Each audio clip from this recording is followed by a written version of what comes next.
అందరికీ నమస్తేనుల్లా. కాంగ్రెస్ పార్టీ అంటేనే మోసం, కాంగ్రెస్ పార్టీ అంటేనే దగా, కాంగ్రెస్ పార్టీ అంటేనే కుట్ర అని చెప్పేసి అప్పటి నుంచి అందరూ మాట్లాడుతూనే ఉన్నారు. కాంగ్రెస్ చరిత్ర ఏదైనా ఉన్నదా అంటే కాంగ్రెస్ చరిత్ర మొత్తం మోసమే అని చెప్పుకుంటా ఉంటారు జనాలైనా రాజకీయ విశ్లేషకులైనా.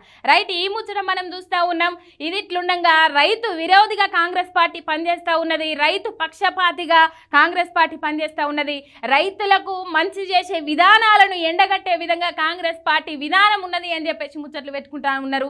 ఈ క్రమంలో ఎలక్షన్లు దగ్గర పడ్డాయి. ఎలక్షన్లకు ముందుగాలనే, వారం రోజుల ముందుగాలనే కాంగ్రెస్ పార్టీ తెలంగాణలో చేతులు ఎత్తేసింది అని చెప్పేసి మనం నిన్న మొన్న చూసుకున్నాం. ఇక రాహుల్ గాంధీ ఒక్కరోజు వచ్చి పగటిల పూట తర్వాత ఒక్క పూట మాత్రమే ఇక్కడ ప్రచార సభలు నిర్వహించిపోతూ ఉంటాడట. ఇక మొత్తం మీద రాజస్థాన్లో పోలింగ్ అయితే కంప్లీట్ అవుతుంది ఈ రోజుతోని. మరి రాజస్థాన్ ప్రజలు ఎవరికి పట్టం కడతారో చూద్దాం. ఇప్పుడు తెలంగాణ ముచ్చట మాట్లాడుకుందాం.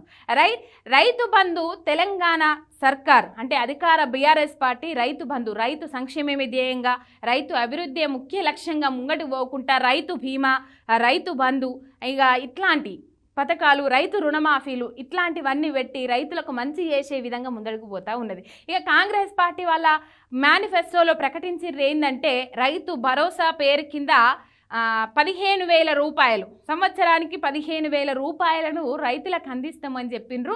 మంచిగినాలే, సంవత్సరానికి 15,000 రూపాయలను అందిస్తామని చెప్పేసి వాళ్ళ మేనిఫెస్టోలో ప్రకటించడం జరిగింది. కౌలుదారులకు కూడా ఇస్తాము 15,000 రూపాయలు అని చెప్పిండ్రు కదా. ఇక నిన్న ప్రముఖ ఛానల్లా ఒక వ్యక్తి, ఒక కాంగ్రెస్ నాయకుడు ఇంటర్వ్యూలో కూర్చున్న తర్వాత ఎన్ఆర్ఐ క్వశ్చన్ అడిగితే ఏం చెప్పిండ్రు అయ్యా అంటే, ఎన్ఆర్ఐ క్వశ్చన్ ఏంటంటే, ఇప్పుడు కౌలు రైతులకు మీరు రైతు భరోసా కింద 15,000 ఇస్తామని అన్నారు కదా, దాని మీద ఒక క్లారిటీ ఇవ్వండి.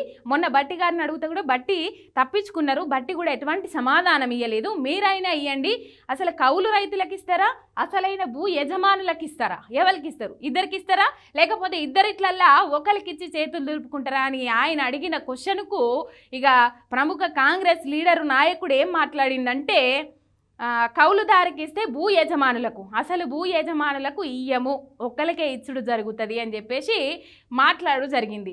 ఇక దీని మీద అధికార బీఆర్ఎస్ పార్టీ కౌంటర్ అటాక్ చేసింది. మొత్తం మీద ఈ ఎలక్షన్ల నేపథ్యంలో వాళ్ళకి ఇంకో అస్త్రం దొరికినట్లయింది బీఆర్ఎస్ పార్టీ వాళ్ళకు. ఏంటంటే,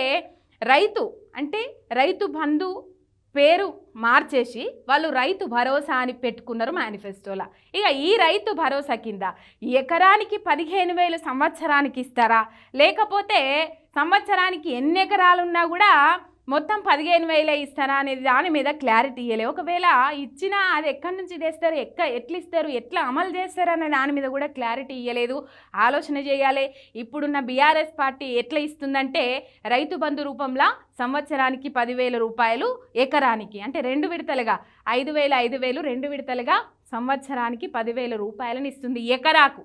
అక్కడ క్లియర్ కట్గా మెన్షన్ చేసిన విధంగానే ఇక్కడ మేనిఫెస్టోలో పెట్టకపోయినా ఆ పథకాన్ని అమలు చేసుకుంటా వచ్చింది అధికార బీఆర్ఎస్ పార్టీ. కానీ ఇక్కడ వీళ్ళు మేనిఫెస్టోలో పెట్టిన తర్వాత కూడా ఏం చేస్తుర్రు అంటే, ఎకరానికి ఇస్తారా, లేకపోతే ఎన్ని ఎకరాలున్నా సంవత్సరానికి 15,000 రూపాయలే ఇస్తారా. ఒకవేళ సబ్సిడీలు ఇవ్వచ్చు దాని రూపంలో, కాకపోతే సబ్సిడీలు ఇచ్చిన తర్వాత ఏం చేస్తారు, ఇక ఏం చేస్తారంటే ఈ రైతు బీమా లాంటిది ఇంకొకటి పెట్టి ఏమంటారు, చచ్చిపోతే డెత్ సర్టిఫికేట్ ఇస్తారు కదా, ఆ సర్టిఫికేట్ల కోసం లంచాలు ఇవ్వాలి, మళ్ళా ఆఫీసుల చుట్టూ తిరగాలి. ఈ కార్యక్రమం అయితే అక్కడ కొనసాగుతుంది పక్క. ఇక కాంగ్రెస్ విధానం మళ్ళొకసారి బయటపడ్డది. రైతులు అంటేనే వాళ్ళకు శత్రువులలాగా చూస్తూ ఉన్నారు, రైతు విరోధులలాగా ప్రవర్తిస్తూ ఉన్నారు కాంగ్రెస్ పార్టీలు. కౌలుదారులకిత్త భూ యజమానులకి ఏరట, భూ యజమానులకిత్త కౌలుదారులకి ఏరట. ఇది అసలు వాళ్ళ మేనిఫెస్టో అమలు కాకముందే, వాళ్ళ బొచ్చల ఓట్లు రాలేకముందే వాళ్ళు గిన్ని కొర్రీలు పెడుతుర్రంటే, రేపు మీరు తప్పిదారి అధికారం ఇచ్చి అందలం ఎక్కిస్తే ఏంది పరిస్థితి? అసలు రైతన్నల గోస ఎవరు పట్టించుకుంటారు, ఏం చూస్తారు, ఏం చేస్తారు అనేది ఒకసారి మీరు ఆలోచన చెయ్యాలి. అసలు సంవత్సరానికి ఎకరానికి ఇస్తారా, లేకపోతే ఎన్ని ఎకరాలున్నా అవే 15,000 ఇస్తారా అనేది అయితే క్లారిటీ ఇవ్వలేరు. వాళ్ళు ఆలోచన చేసుకోవాలి, ఆలోచన చేసి మీరు ముందడుగు పోవాలి. మొత్తం మీద ఇదే విధానం.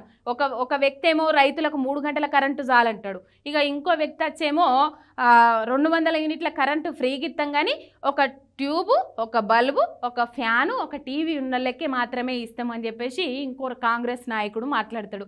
మొత్తం మీద వాళ్ళ విధానం ఇది.